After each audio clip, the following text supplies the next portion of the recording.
مثلاً میں نے ایک آف شور کمپنی بنائی ایڈم اینڈ سنس کے نام سے۔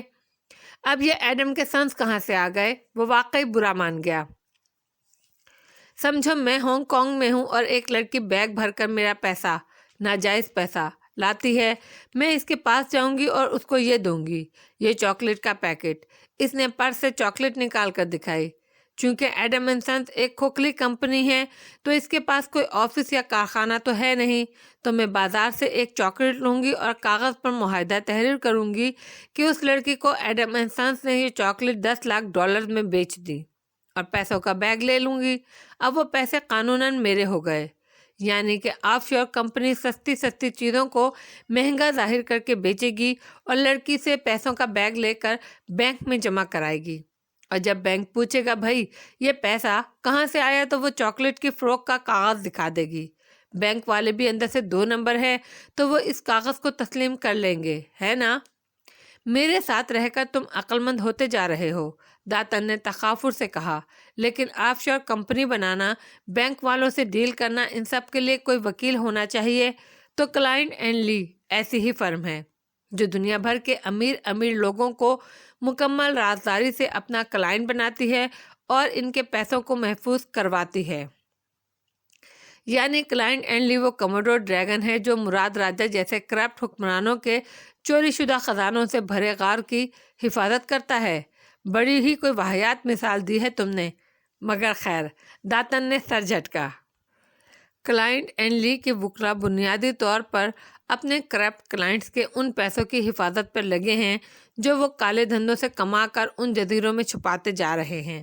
اسی لیے فہمی بن سلام کے ماں باپ اس سے ناراض ہیں۔ قانونی طور پر اس کی جاب جائز ہے، مگر وہ جانتے ہیں کہ وہ حرام کام میں ملوث ہے۔ حرام حلال اولاد اور ماں باپ کے درمیان ایسی ہی آڑ بن جایا کرتا ہے۔ آخری فقرہ آہستہ سے ادا کیا، نظریں بھی سامنے کو پھیر لیں۔ ایڈم نے غور نہیں کیا تو سن باؤ کے گھر سے نکلتی تار بالآخر ہمیں کلائنٹ اینڈ لی تک لے کر جا رہی ہے۔ وہ پرجوش ہو گیا، مگر پھر ذرا ٹھنڈا پڑا۔ لیکن اس ساری معلومات اور جاسوسی کا فائدہ کیا ہوا؟ داتن نے گہری سانس بھری اور افسوس سے اسے دیکھا۔ چونکہ تم ضدی اور ہٹ درم ہو تو میں تمہیں بتائے دیتی ہوں۔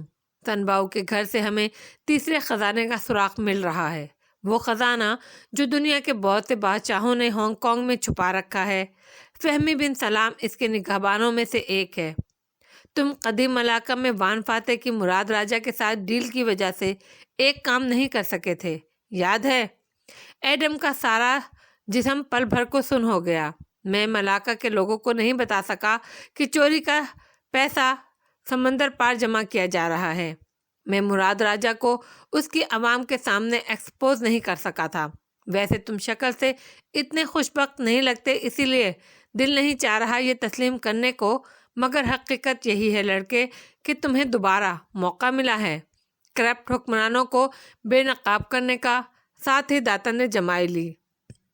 ایڈم کے جسم کے بال کھڑے ہونے لگے، ساتھ ہی چہرے پر مسکراہٹ در آئی۔ اور ہم فہمی بن سلام کو استعمال کر سکتے ہیں، جو ہمیں کرنا آتا ہے، اور وہ ہماری جان بچاتا رہے گا۔ تمہارا تو علم نہیں، مگر مجھے بہت کچھ کرنا آتا ہے۔ کنکیوں سے اس کے چہروں کو دیکھا اور سرسری سا بولی، خیر تو تم صبح کہہ رہے تھے کہ تم تالیہ کو پسند کرتے ہو، کب سے؟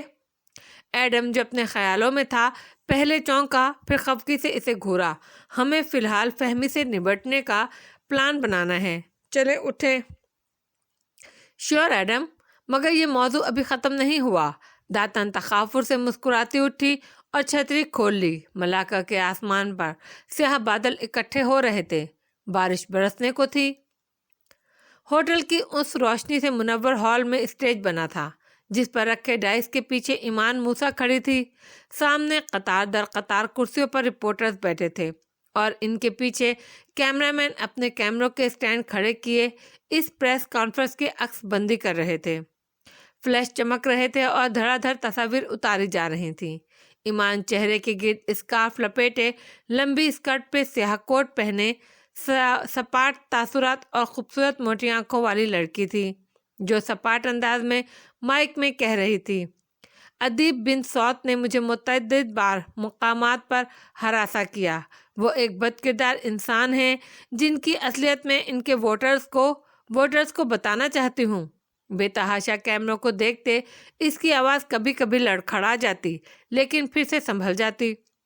اپنے آفس میں بیٹھی صوفیہ رحمان نے ناپسندیدگی سے ٹی وی اسکرین پر دکھائی دیتی ایمان کو دیکھا۔ تم لوگ اس کو ریہرسل تو کرا دیتے، یہ تو خود کنفیوز لگ رہی ہے۔ میم، آپ نے کہا تھا ہمیں آج ہی جوابی اٹیک کرنا ہے، تو ایسے میں جلدی میں جو لڑکی ملی ہم نے اسے تیار کر دیا۔ اگر زیادہ وقت لگاتے تو میڈیا والے کہتے کہ وہ اتنے دن بعد کیوں بولی اور… اچھا خاموش۔ ٹیک لگائے بیٹھی صوفیہ نے انگوٹھیوں والا ہاتھ اٹھایا تو چیف آف اسٹاف خاموش ہو گیا۔ میرے پاس اس ہراسمنٹ کے ثبوت ہے۔ اگر ادیب میرا سامنا کریں تو میں ثابت کر سکتی ہوں کہ وہ کس طرح مجھے ہراس کرتے تھے۔ ایمان بار بار تھوک نگلتی اور خود کو مضبوط کرتی۔ صحافی ہر فقرے کے آخر میں سوال در سوال پوچھنے لگتے مگر وہ رٹا رٹایا سبق دہرائی جا رہی تھی۔ ادیب نے مجھے ہراس کیا اور میں یہاں ان عورتوں کی آواز بن کر نکلی ہوں جو آفس میں ہر روز ہراسمنٹ کا شکار بنتی ہیں۔ سامنے دوسری قطار میں ہیڈ چہرے کے آگے کیے تالیہ بیٹھی تھی اور ہیڈ اوپر اٹھایا یوں کہ اس کا چہرہ مسکراتا ہوا سامنے آیا۔ میرا بھی ایک سوال ہے، تالیہ مراد ساری توانائی لگا کر اونچا سا بولی تو دوسرے رپورٹرز بھی میرا سوال سنے مس ایمان وغیرہ کہنے لگے، مگر ڈائس کے پیچھے کھڑی ایمان کی نظریں تالیہ پر جمی تو آنکھیں پھیل گئیں، پھر گال سرخ ہوئے۔ غیر ضروری لوگ یہاں کس نے مدعو کیے ہیں؟ میری آواز کو دبانے کی کوشش نہ کی جائے تو بہتر ہے۔ ہاتھ اٹھا کر سختی سے بولی، کوٹ، آپ کے کوٹ کا پوچھ رہی ہوں ایمان، یہ کہاں سے لیا آپ نے؟ وہ کرسیوں کی قطار سے نکلی اور اسٹیج کے عین سامنے جا کھڑی ہوئی، پھر اونچا سا دہرایا، یہ چینل کا 5000 رنگوٹ کا کوٹ کہاں سے لیا آپ نے؟ رپورٹرز اب مڑ مڑ کر دلچسپی سے اسے دیکھنے لگے تھے۔ دوسرے لوگوں نے سوال بند کر دیے۔ کیمرہ مین دھڑا دھڑ اسٹیج کے سامنے کھڑی لڑکی کی تصاویر اتارنے لگے جس کے پیچھے اس کے تینوں اسٹافرز بھی آ کھڑے ہوئے تھے۔ ادیب بن سعود نے میرے بار بار منع کرنے کے باوجود مجھے ہراساں کیا۔ میں نے کہا کہ وہ باز آ جائیں مگر ایمان ان کی نظروں کو نظر انداز کر کر بولنے لگی، مگر میڈیا کی اتنی توجہ کے لیے تیار نہیں تھی وہ۔ اس کا اعتماد لڑکھڑا رہا تھا۔ جن لوگوں نے آپ کی پریس کانفرنس پہ پیسہ لگایا ہے انہوں نے آپ کو یہ کوٹ گفٹ کیا ہے نا، کیونکہ آپ کی تنخواہ سے تو یہ خریدا ہی نہیں جا سکتا۔ جواب دینا پسند کریں گی آپ؟ ہال میں خاموشی تھی اور دلچسپی سے ان دونوں کے مناظرے کو ریکارڈ کرنے میں وہ لگے تھے۔ دفتن سنہری بالوں پر ہیڈ پہنے کھڑی بارسن نیشنل کی تالیہ نے ایمان کو گھورتے ہوئے اپنے عقب میں پکارا، یہ منیر الکلام ہے، اس کو ہراس کرنے کی وجہ سے اشر صاحب کی ریکمنڈیشن پر میں نے آپ کو نوکری سے نکالا تھا، یاد آیا؟ ایمان نے کچھ کہنا چاہا مگر وہ کنفیوز ہو کر چپ ہو گئی۔ ہال میں سرگوشیاں بلند ہوئیں، دلچسپی بڑھی، سب نے چپ سادھ لی۔ تالیہ کا چہرہ فلیش لائٹ میں دمک رہا تھا اور ابرو بھینچے وہ زور سے کہہ رہی تھی، آپ نے تو کبھی میرے پاس ادیب صاحب کی شکایت نہیں کی، البتہ میں نے آپ کو 2-3 دفعہ وارننگ دی اور پھر جب آپ مسلسل منیر سے غیر اخلاقی رویہ اپنائے رہیں تو میں نے آپ کو ٹرمینیٹ کیا۔ آپ نے مجھے اس بات پر ٹرمینیٹ نہیں کیا تھا، وہ سرخ بھبوکا چہرے سے غصے سے بولی۔ یہ آپ کے ٹرمینیشن لیٹر کی کاپی ہے۔ اس نے ایک کاغذ کھول کر لہرایا، اس میں وجہ ہراسمنٹ لکھی ہے، سب دیکھ سکتے ہیں۔ اس نے لیٹر ایک رپورٹر کی طرف بے نیازی سے ڈالا اور مڑ کر منیر کو اشارہ کیا۔ جہاں رپورٹر نے فوراً سے لیٹر کو دیکھنے کی کوشش کی وہاں منیر متذبذب پریشان سا کھڑا تھا۔ مجھ سے نہیں ہوگا، زیر لب منت کی۔ اف منیر، بولو، کچھ تو بولو۔ اس نے پلٹ کر اسے گھورا۔ منیر نے تھوک نگلا، چہ تالیہ ٹھیک کہہ رہی ہیں۔ مزید نہیں بولا گیا۔ اس کے گھر والے، دوست، بیوی، وہ سب کیا سوچیں گے؟ کتنی شرم کی بات ہے، اس نے دل میں سوچا۔ تالیہ نے جلدی سے بات آگے بڑھائی، کیا مرد کی کوئی عزت نہیں ہوتی؟ کیا ہم ایمان کی حرکتوں کو نظر انداز کر دیتے اس لیے کہ وہ عورت ہے؟ ٹھیک ہے، ہم ایمان موسیٰ جیسے نہیں ہیں جو عزتیں چوراہوں پر اچھالیں۔ ہم باوقار لوگ ہیں مگر یہاں صرف یہ بتانے آئے ہیں کہ اس خاتون اور ان کو استعمال کرنے والی حکومتی پارٹی کو یہ جان لینا چاہیے کہ بی این کا سارا اسٹاف متحد ہے اور وہ ہم پر یوں کیچڑ نہیں اچھال سکتے، وہ پرعزم انداز میں آواز بلند کہہ رہی تھی۔ ساتھ ہی آہستہ سے سرگوشی کی، منیر کچھ تو بولو، یہ جھوٹ بول رہی ہیں۔ ایمان کو منیر کی خاموشی سے حوصلہ ہوا تو وہ جلدی سے کہنے لگی، یہ ادیب صاحب کو بچانے کے لیے الزام لگا رہی ہیں۔ ادیب صاحب نے مجھے اتنا ڈرایا دھمکایا کہ میری جاب چھوٹ گئی۔ کیا ثبوت ہے آپ کے پاس ایمان صاحبہ؟ ایک سینئر صحافی نے سوال پوچھا۔ بھائی، ہراسمنٹ کے خلاف نکلنے والی لڑکیوں اور لڑکوں کے پاس عموماً نازیبا ٹیکسٹ ہوتے ہیں، تصاویر یا ای میل ہوتی ہیں۔ آپ کے پاس ہے کچھ؟ دوسرے نے تائید کی۔ ای میلز ہیں میرے پاس، ایمان جلدی سے بولی، پھر تھوک نکلا۔ پھر ڈائس پر رکھے اپنے موبائل کو دیکھا۔ رپورٹرز کی نظریں بھی وہیں اٹھیں۔ ایمان صاحبہ، آپ ہمیں وہ ای میلز دکھا سکتی ہیں؟ رپورٹرز کی تکرار سنائی دی۔ وہ اٹکی۔ وہ میرے دوسرے فون میں ہیں اور میرے پاس بھی تمام ای میلز ہیں۔ تالیہ کے پیچھے کھڑا منیر ایک دم بلند آواز میں بولا تو رپورٹر ایک طرف، وہ خود پوری ایڑیوں پر گھومی۔ منیر کی گردن اٹھی تھی اور وہ ابرو خفگی سے بھیچے تھا۔ یہ کس طرح کہہ سکتی ہے کہ یہ مجھے نہیں جانتی؟ یہ جن باتوں کا الزام ادیب صاحب پر لگا رہی ہے، وہ سب تو یہ میرے ساتھ کرتی رہی ہیں۔ ساری ای میلز میرے پاس ہیں، ان کے آفس کے ای میل آئی ڈی سے بھی ہیں، میں ای میل ریڈر تک دکھا سکتا ہوں، وہ سرخ چہرے سے کہہ رہا تھا۔ رپورٹرز کے کیمروں اور مائکس کا رخ اب منیر کی طرف مڑ گیا۔ لوگ جگہوں سے اٹھ کر اس کے گرد گھیرا ڈالنے لگے۔ وہ اب تالیہ اور منیر سے تابڑتوڑ سوال پوچھ رہے تھے۔ ڈائس پر بے بسی سے کھڑی ایمان تنہا رہ گئی۔ مطلب یہ کس طرح جھوٹ بول سکتی ہے؟ میں ابھی دکھاتا ہوں ای میل۔ لال چہرے کے ساتھ حیران سے منیر نے اپنا فون نکالا، اسکرین ان رپورٹرز کو دکھانے لگا۔ ایمان کے اسے پہچاننے سے انکار نے منیر کی ساری کم اعتمادی ہوا کر دی تھی۔ ٹی وی اسکرین پر یہ مناظر وان فاتح نے مسکراتے ہوئے دیکھا تھا۔ وہ اس وقت ادیب کے لاؤنج کے صوفے پر بیٹھا تھا، ہاتھ میں کافی کا مگ تھا۔ ادیب مقابل صوفے پر برجمان، اس کی بیوی لیزا ٹرالی سے کیک نکال کر اس کو پلیٹ میں منتقل کر رہی تھی۔ وہ اسکارف اوڑھنے والی، نمکین نقوش کی حامل پرسکون سی عورت تھی جسے اس سارے کرائسس سے ذرا بھی فرق نہیں پڑا تھا۔ فاتح، تمہاری چیف آف اسٹاف نے تو اس لڑکی کی ساری پریشر خراب کر دی۔ ادیب خوشگوار حیرت سے بولا تو وہ مسکرایا اور گھون بھرا۔ تالیہ بہت قابل ہے۔ وہ چہرہ گھما کر مسز لیزا کو دیکھ رہا تھا۔ امید ہے آپ بہتر محسوس کر رہی ہوں گی۔ آف کورس، فاتح بنگ۔ وہ اپنا کپ اٹھاتے ہوئے واپس صوفے پر بیٹھی اور مسکرا کر بولی، یہ نہ بھی ہوتا تو بھی مجھے ادیب پر پورا یقین تھا۔ ہم ایک عرصے سے سیاست میں ہیں، اس طرح کے الزامات سے نہیں گھبراتے۔ فاتح نے خاموشی سے مسکرا کر اسے دیکھا اور کافی پینے لگا۔ اس کے بیٹے کی آواز آئی تو وہ معذرت کرتی اٹھ گئی۔ بہت سپورٹ کرنے والی بیوی ہے تمہاری، وہ ستائشی انداز میں کہے بغیر رہ نہیں سکا تو ادیب نرمی سے مسکرایا، کیونکہ ہم ایک دوسرے سے ہمیشہ سچ بولتے ہیں۔ جھوٹ جب بھی کسی دو افراد کے درمیان آتا ہے تو ان کے رشتے کو زنگ آلود کر دیتا ہے۔ لیزا اور میں، ہم نے کبھی جھوٹ کو اپنے درمیان نہیں آنے دیا، اور دیکھو اللہ نے کتنی برکت ڈالی ہمارے رشتے میں۔ اس کا چہرہ نرم اور مطمئن تھا۔ فاتح زخمی سا مسکرا دیا۔ اسے سرسبز پہاڑوں میں خاموشی سے دفن کی گئی آریانہ یاد آئی۔ شاید یہ جھوٹ تھا جو اسرا اور اس کے درمیان آ گیا تھا۔ شام کو وہ آفس واپس آیا تو چپ سا تھا، اپنے کمرے میں کھڑا میز کی دراز سے کچھ نکال رہا تھا، جب دروازہ دستک کے ساتھ کھلا اور تالیہ نے مسکراتے ہوئے اندر جھانکا۔ پریسر دیکھا آپ نے؟ وہ چہرہ جھکائے مطلوبہ شے تلاشتا مسکرایا۔ ہاں، ویل ڈن۔ تم نے ایک سیاہ رنگ کا لفافہ دیکھا ہے؟ صبح یہی رکھا تھا میں نے۔ تالیہ کی مسکراہٹ سمٹی، دل بجھ سا گیا۔ نہیں سر۔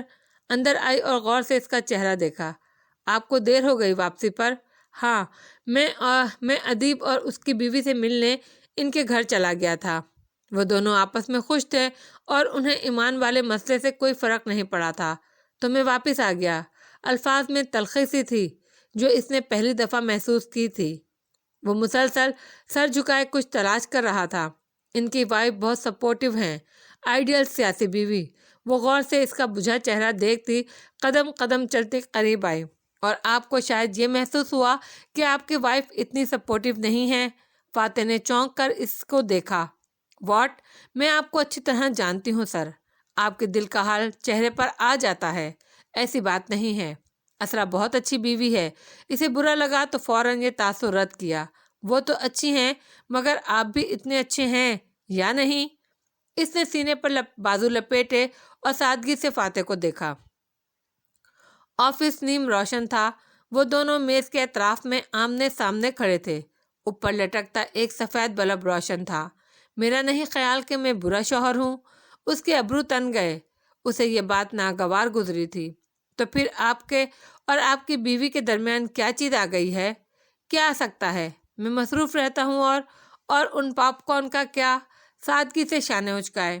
نظریں فاتح پر جمی تھیں۔ وہ بالکل ٹھہر گیا۔ گردن کے بال کھڑے ہو گئے۔ مطلب؟ میں نے آپ پر اوپو ریسرچ کی تھی سر۔ فاتح کا چہرہ سرخ ہوا۔ واٹ؟ کس سے پوچھ کر؟ میری اجازت کے بغیر؟ کیا صوفیہ رحمان آپ کی اجازت دیتی ہیں؟ نہیں نا؟ تو مجھے بھی ضرورت نہیں تھی، کیونکہ اگر مجھے یہ معلوم ہو سکتا ہے کہ آپ نے آریانہ کو اس چیئر لفٹ کے نیچے پہاڑوں میں دفنایا تھا اور اس کے خون آلود پاپ کارن والیٹ میں رکھ لیے تھے، تو کسی کو بھی معلوم ہو سکتا ہے۔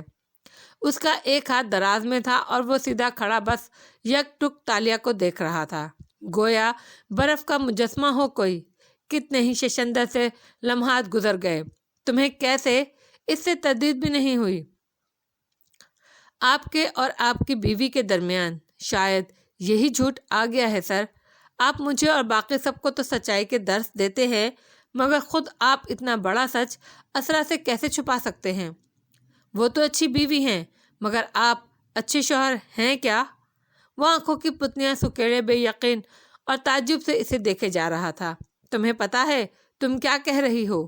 جی سر، اور مجھے یہ بھی معلوم ہے کہ آریانہ آپ کی بیٹی نہیں تھی، اور اس سے پہلے کہ آپ کے دشمن ان حقائق کو آپ کے خلاف استعمال کریں، آپ کو انہیں خود فیس کر لینا چاہیے۔ جرأت مندی سے وہ کہہ تو گئی، مگر پھر دیکھا فاتح کا چہرہ سرخ پڑنے لگا ہے۔ اس کا جبڑا بھج گیا۔ How dare you! میں صرف آپ کو ان لوگوں سے بچانا چاہتی ہوں۔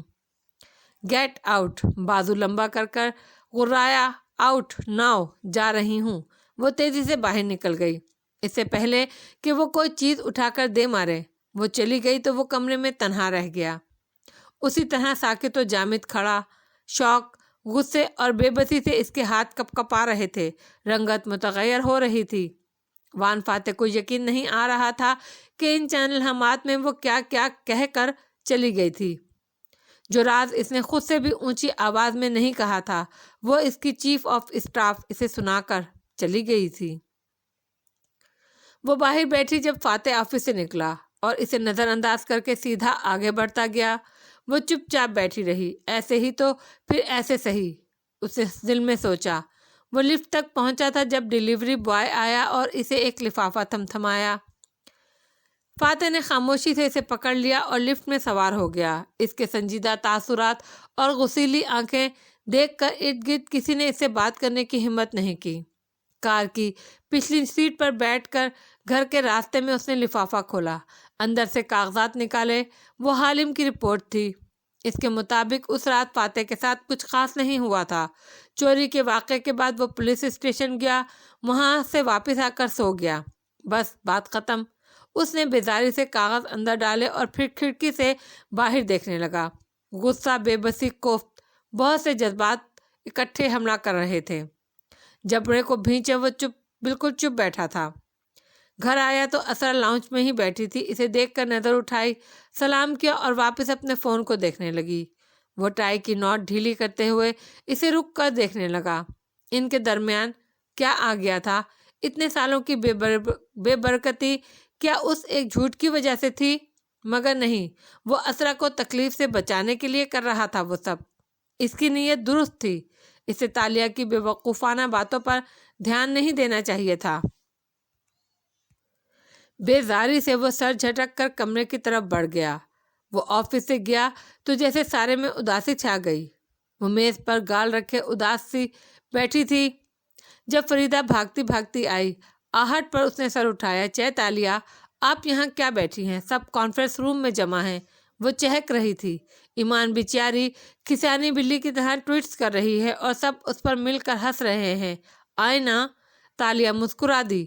ایمان والا باب ابھی ختم نہیں ہوا، یاد رکھنا وہ دوبارہ حملہ کرے گی تو آپ ہیں نا، آپ اس سے نبٹ لیں گی، ہمیں تو ہنسنے دیں۔ وہ مزے سے بولی اور اسے دوبارہ آنے کی تاکید کرتی آگے بھاگ گئی۔ صبح یہ آپ کو ایول کوئن سمجھتی تھی اور اب سارا اسٹاف آپ کی عزت کرنے لگا ہے، یہ بہت بڑی کامیابی ہے چیتالیہ۔ اشر جانے کب وہاں آ کھڑا ہوا تھا۔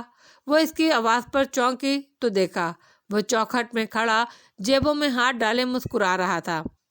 تالیہ کرسی پر پیچھے کو ٹیک لگاتی مسکرائی۔ عزت کمانی پڑتی ہے، آج آپ نے بہت اچھا کام کیا تالیہ، سوری، میں صبح غصے میں آپ کو غلط سمجھ گیا۔ وہ معذرت کر رہا تھا، وہ بس اداسی سے مسکرائے گئی۔ یہ الفاظ وان فاتح بھی کہہ سکتا تھا مگر نہیں، اسے اسرا کی زیادہ فکر تھی، اس کا دل کہہ رہا تھا۔ اور یہ مسئلہ آپ کی وجہ سے نہیں ہوا، اشر اعتراف کرتا قریب آیا۔ میں نے آبنگ کو غلط مشورہ دیا ہے کہ صوفیہ کو پبلک میں آریانہ کا ذمہ دار ٹھہرائیں۔ میں ہمدردی کا ووٹ لینا چاہتا تھا مگر یہ پلان بیک فائر کر گیا۔ اگر آپ مجھ سے مشورہ کرتے تو میں آپ کو منع کر دیتی۔ آریانہ کے واقعے کو استعمال کرنے کے دوسرے طریقے بھی ہیں۔ بہرحال ایش نے گہری سانس بھری۔ منیر کے بیوی بچے اس کا یوں نام اچھلنے سے ڈسٹرب ہوں گے۔ ہاں مگر ہم سیاسی لوگ ہیں، ہمیں اسے ہراسمنٹ وکٹم بنانا تھا، پارٹی کی عزت کے لیے کسی کو تو قربانی دینی تھی۔ اس نے بے نیازی سے شانے اچکائے۔ اشر ہلکا سا مسکرایا۔ آپ پارٹی سے وفادار ہیں، یہ دیکھ کر اچھا لگا۔ وہ واپس اپنے آفس تک آیا تو رملی بتیاں بجھا رہا تھا۔ اشر نے فون اٹھاتے ہوئے رک کر اس سے پوچھا، عثمان کی ملاقات کیسی گئی تھی صوفیہ صاحبہ سے؟ اس کا کہنا تھا کہ وزیر اعظم کو تالیہ مراد میں دلچسپی پیدا ہوئی تھی، یعنی وہ اس کو مشکوک گردان کر اس کی فائل کھلوائیں گی۔ امید ہے جلد چیتالیہ ڈس کریڈٹ ہو کر اس آفس سے رخصت ہو جائیں گی۔ اشر کا چہرہ بجھا، ہلکا سا ہوں کہہ کر آگے بڑھا تو رملی نے چونک کر اسے دیکھا۔ سر، آپ پچھتا رہے ہیں؟ نہیں تو، وہ جلدی سے بولا، ساتھ ہی ناک سے مکھی اڑائی۔ وہ جتنا تیز اڑ رہی ہے اس کے ساتھ یہی ہونا تھا، اور اگر وہ چلی جائے تو مجھے میری جگہ واپس مل جائے گی۔ فاتح آبنگ کا کمپین مینیجر ہمیشہ سے میں ہی رہا ہوں۔ سر میں آپ کو جانتا ہوں، آپ پچھتا رہے ہیں۔ رملی پریشان ہوا۔